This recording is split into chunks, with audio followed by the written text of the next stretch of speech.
Olá, pessoal! Na aula de hoje falaremos sobre aprendizagem pelas consequências de reforçamento, referente à disciplina Fundamentos do Behaviorismo.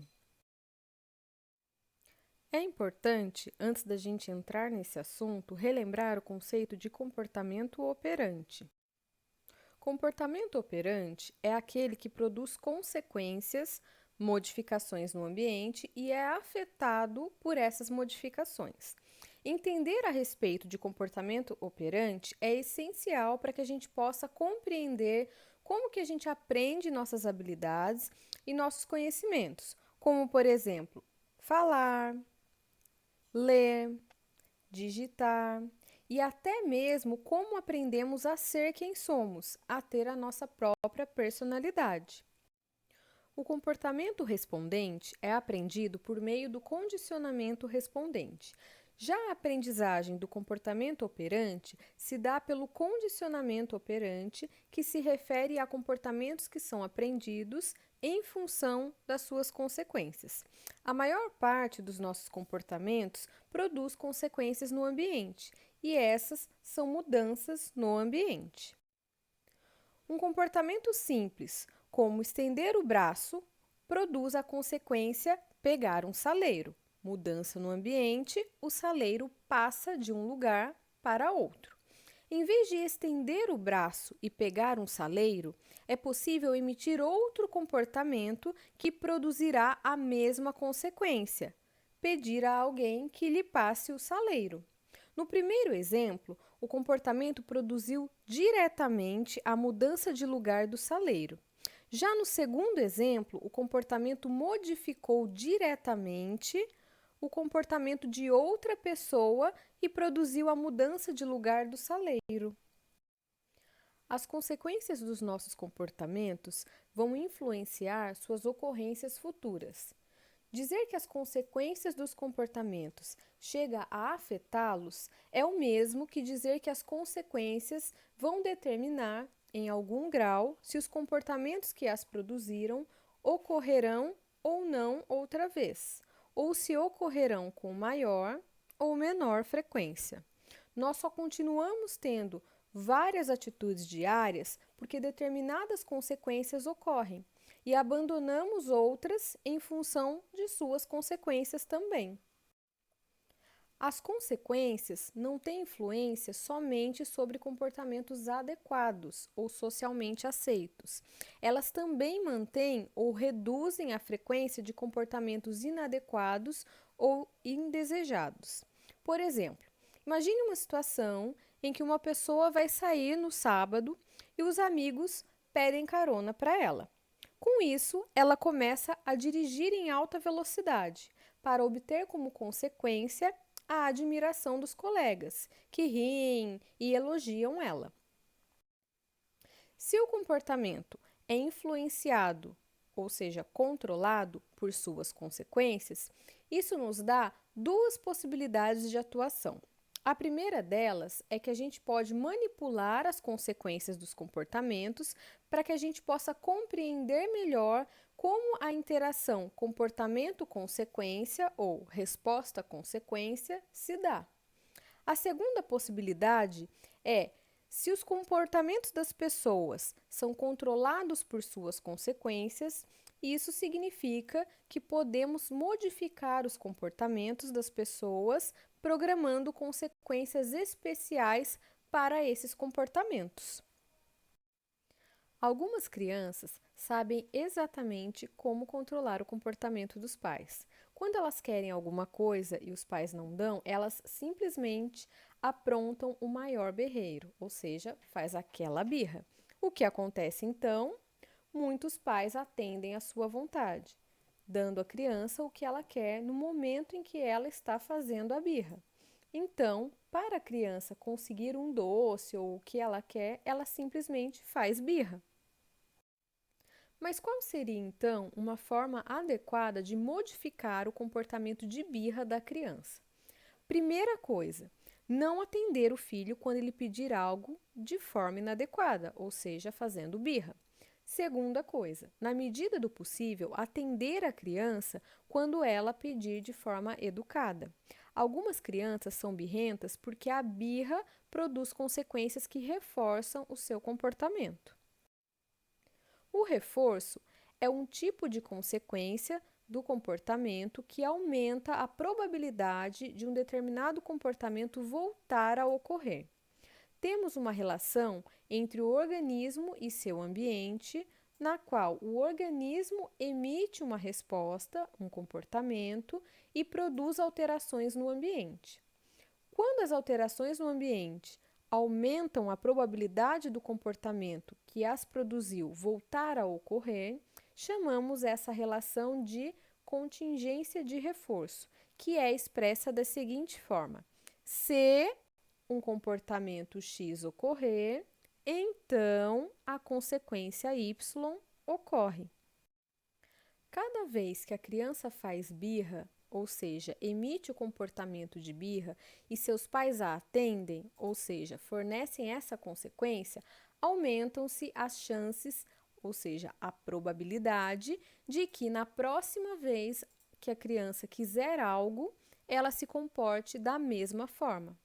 Quando a gente afirma que um determinado estímulo é um reforçador ou que uma determinada consequência é um reforço, a gente deve focar na sua relação com o comportamento. Para determinarmos se um estímulo é um reforçador ou se uma consequência é um reforço, devemos considerar a relação entre o comportamento e a sua consequência, verificando se a consequência afeta um determinado comportamento, ou seja, se ela aumenta a probabilidade de ocorrência daquele comportamento. Existem dois tipos de reforçadores: o reforçador natural, que é quando a consequência reforçadora do comportamento é o produto direto do próprio comportamento, e o reforçador arbitrário, que é quando a consequência reforçadora é produto indireto do comportamento. Por exemplo, o comportamento de um DJ de mixar músicas sozinho em seu quarto é reforçado pela própria música, reforço natural.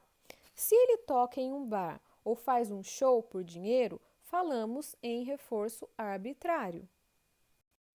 Estabelecer para a criança que, se ela estudar, então ela ganha um brinquedo ou um doce, por exemplo, você está estabelecendo reforços arbitrários para o comportamento de estudar, o que é importante em um primeiro momento para que a criança emita esse comportamento. Logo, ao estudar, outros reforços naturais surgirão para o comportamento de estudar, como, por exemplo, ser elogiada pelos professores, receber o elogio dos pais, tirar notas boas e etc.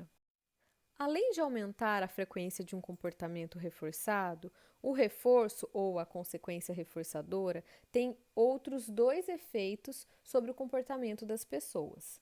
Uma delas é a diminuição da frequência de outros comportamentos diferentes do comportamento reforçado. Por exemplo, quando uma criança é muito birrenta, os pais podem diminuir a frequência desse comportamento, reforçando mais vezes comportamentos mais adequados. Atender os pedidos da criança quando ela o faz de uma forma mais educada, por exemplo. Outro efeito do reforço é a diminuição da variabilidade na topografia, ou seja, na forma da resposta, do comportamento reforçado.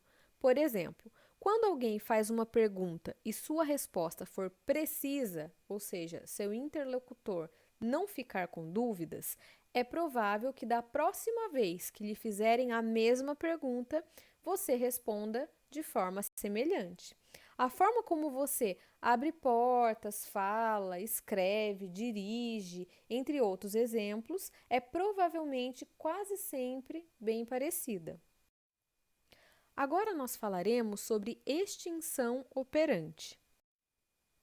Quando suspendemos o reforço de um comportamento, verificamos que a probabilidade desse comportamento ocorrer diminui, ou seja, retoma ao seu nível operante. Isso significa que a frequência do comportamento retoma aos níveis de antes de o comportamento ter sido reforçado. Esse procedimento, que é a suspensão do reforço, e o processo dele decorrente, que é o retorno da frequência do comportamento ao nível operante, são conhecidos como extinção operante. Portanto, a suspensão do reforço, que é o procedimento de extinção do comportamento operante, tem como resultado a gradual diminuição da frequência de ocorrência do comportamento, que é o processo de extinção do comportamento operante. Se a suspensão do reforço produz uma diminuição na frequência de um comportamento, é possível concluir que os efeitos do reforço são temporários. Nesse gráfico, nós analisaremos a resposta de um rato de pressionar a barra. O eixo X mostra o número de sessões que foram realizadas. O eixo Y mostra o número de respostas, ou seja, pressões à barra em cada sessão. Da primeira sessão até a 12ª, nós vemos a frequência do comportamento em seu nível operante, ou seja, antes do comportamento de pressionar a barra ser reforçado. Das sessões 13ª à 25ª, o comportamento do rato de pressionar a barra é reforçado com água. Durante as sessões em que o comportamento é reforçado, sua frequência mantém-se elevada. A partir da 26ª sessão, há a suspensão da consequência reforçadora, a extinção. Com isso, a frequência do comportamento de pressionar a barra volta ao seu nível operante. Quando um reforço é suspenso, a frequência do comportamento diminui. Mas por quanto tempo ele se mantém após a suspensão do reforço? Por exemplo, uma pessoa telefona sempre para um amigo, emite esse comportamento, e conversa com ele, tem essa consequência reforçadora. O amigo muda o número e não avisa essa pessoa. Então, ele liga e não é atendido. Houve, então, a suspensão do reforço, caracterizado pela extinção. Quantas vezes essa pessoa vai ligar para esse amigo até desistir? É exatamente isso que se refere à resistência à extinção, que pode ser definida como o tempo ou o número de vezes que alguém continua se comportando após a suspensão do reforço. Quanto mais tempo ou maior número de vezes o comportamento continua a ser emitido sem ser reforçado, maior será a resistência à sua extinção. Ao analisar os fatores que influenciam a resistência à extinção de um comportamento, estamos, na verdade, perguntando por que desistimos mais fácil de algumas coisas que de outras. Por exemplo, por que algumas pessoas tentam mais de uma vez prestar o vestibular de medicina e outras desistem na primeira reprovação? O que define quão determinada a pessoa será diante dos seus objetivos? Em outras palavras, por que algumas pessoas tentam anos conquistar o seu sonho, enquanto outras desistem facilmente? De um modo geral, algumas pessoas que têm um comportamento de alta resistência à extinção são conhecidas como perseverantes, empenhadas ou até mesmo teimosas. Já as pessoas cujos comportamentos apresentam baixa resistência à extinção são os que desistem facilmente de suas atividades. Rotular alguém assim como perseverante ou teimoso quer dizer apenas que o indivíduo está emitindo comportamentos que não estão sendo reforçados. Mas por que alguns indivíduos são mais perseverantes ou teimosos que outros? Por que alguns comportamentos são mais resistentes à extinção do que outros? Isso ocorre por conta da história de aprendizagem ou da história de reforçamento de cada um. Basicamente, existem 3 fatores que vão influenciar na resistência à extinção de um comportamento. O primeiro deles é o número de reforço anterior, ou seja, o número de vezes em que um determinado comportamento foi reforçado até haver a quebra da contingência de reforço, que é a extinção, né? Ou seja, até que o reforço fosse suspenso. Quanto mais um comportamento é reforçado, mais resistente à extinção ele será. O segundo fator é o custo da resposta. quanto mais esforço é necessário para emitir um comportamento, menor será a sua resistência à extinção. Se for mais difícil, eu desisto mais rápido. E o terceiro fator é o esquema de reforçamento. Quando um comportamento às vezes é reforçado e às vezes não é reforçado, isso diz respeito a um reforçamento intermitente. Isso faz com que ele se torne bem mais resistente à extinção do que um comportamento reforçado continuamente. Um exemplo seria aqueles jogos em que a gente vai tentando, como caça-níquel, vai tentando várias vezes, mas a gente nunca vai saber quando que virá o reforço. Se a gente soubesse quando viria o reforço, talvez a gente não tentasse muitas vezes. Então, isso diz respeito a um esquema de reforçamento intermitente. Um comportamento pode ainda, após ter sido extinto, aumentar de frequência sem que haja novas apresentações do reforço. A gente chama isso, esse ressurgimento da força do comportamento, de recuperação espontânea. Um rato, por exemplo, após uma sessão de extinção da resposta de pressão à barra, pode, no início de uma segunda sessão, pressioná-la. Mesmo nesses casos em que há recuperação espontânea, se o reforço cessar, o comportamento baixa de frequência rapidamente e as chances de recorrência de uma nova recuperação espontânea diminuem. O principal efeito da extinção operante é o retorno da frequência do comportamento ao nível operante. No entanto, além de diminuir a frequência da resposta até o nível operante, a extinção produz três efeitos muito importantes no início do processo. O primeiro deles é um aumento na frequência da resposta no início do processo de extinção, ou seja, antes da frequência da resposta começar a diminuir, ela aumenta abruptamente. Um exemplo é quando a pilha do controle remoto ela está fraca. O que a gente faz? A gente aperta várias vezes para tentar mudar de canal. Um segundo efeito é o aumento na variabilidade da topografia, ou seja, a forma da resposta.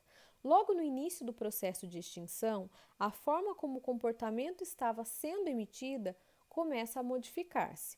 Por exemplo, quando a pilha do controle está fraca, além da gente pressionar várias vezes, a gente bate nele, a gente aperta vários canais, várias teclas, a gente muda a pilha de posição e etc.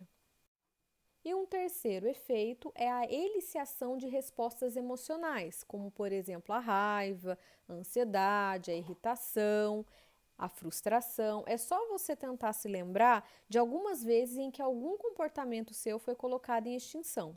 Provavelmente você já ficou com muita raiva quando seu controle estava com a pilha fraca, ou quando você estudou muito para uma prova e tirou uma nota baixa, quando seu telefone por algum motivo parou de fazer ligações. Como que você se sentiu?